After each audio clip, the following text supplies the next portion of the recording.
ఇక 22న ఇంటర్ ఫలితాలు first second year results ఒకేసారి. ఈ నెల 22న ఇంటర్మీడియట్ పబ్లిక్ పరీక్షల ఫలితాలు రిలీజ్ కానున్నాయి. ఫస్ట్ ఇయర్తో పాటు సెకండ్ ఇయర్ రిజల్ట్ను ఒకేసారి ప్రకటించనున్నాయి. ఈ మేరకు శనివారం ఇంటర్ బోర్డులో జరిగిన సమావేశంలో నిర్ణయం తీసుకున్నారు. విద్యాశాఖ మంత్రిగా ఉన్న సీఎం రేవంత్ రెడ్డి విదేశీ పర్యటనలో ఉండడంతో ఫలితాలను విద్యాశాఖకు మళ్ళీ మంత్రినే, విద్యాశాఖ మంత్రి ఈయనే, మున్సిపల్ శాఖ మంత్రి ఈయనే, కార్మిక శాఖ మంత్రి ఈయనే, ఎస్సీ డెవలప్మెంట్ ఆయనే, హోమ్ మినిస్టర్ ఆయన్నే. ఏం బతుకులు ఇవి బీసీల బతుకులు.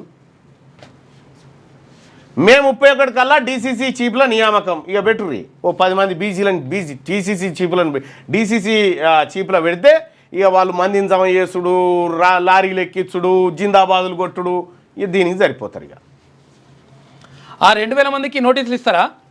2000 మందికి వస్తావమ్మా. అలా చేయకపోతే కొందరినే టార్గెట్ చేసినట్టు భావించాల్సి వస్తుంది. కంచగచ్చిబౌలి మార్ఫింగ్ ఫోటో వివాదంలో స్మితా సబర్వాల్ మరో ట్వీటు, పోలీసులు ఇచ్చిన నోటీసులకు వివరణ. కంచగచ్చిబౌలి భూముల వివాదంలో senior IAS tourism principal secretary Smita Sabharwal వెనక్కి తగ్గడం లేదు.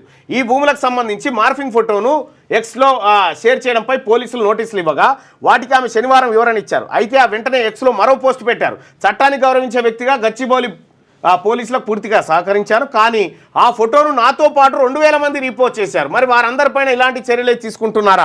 ఒకవేళ అలా చేయకపోతే ఈ వ్యవహారంలో కొందరిని మాత్రమే టార్గెట్ చేసినట్టు భావించాల్సి వస్తుంది. ఇది సహజ న్యాయ సూత్రాలకు విరుద్ధం, చట్టం ముందు సమానత్వాన్ని ఉల్లంఘించినట్టే అని అందులో పేర్కొన్నారు. తాజెడ్డ కోతి వనమంతా చేర్చినట్టుగా నన్ను ఒక్కదానేనా 200 మందికి ఇచ్చేరు, 2000 మందికి ఇచ్చేరు. లేటెస్ట్ న్యూస్ తెలుగు మరియు ఇంగ్లీష్ అప్డేట్స్ కోసం ఇప్పుడే క్యూన్యూస్ అఫీషియల్ యాప్ ని ప్లే స్టోర్ నుండి డౌన్లోడ్ చేసుకోండి. సరికొత్త సమాచారాల కోసం క్యూన్యూస్ వెబ్సైట్ ని ఫాలో అవ్వండి. ఛానల్లో ప్రాంతీయ, జాతీయ, అంతర్జాతీయ వార్తలు వీక్షించండి. లైక్ చేయండి.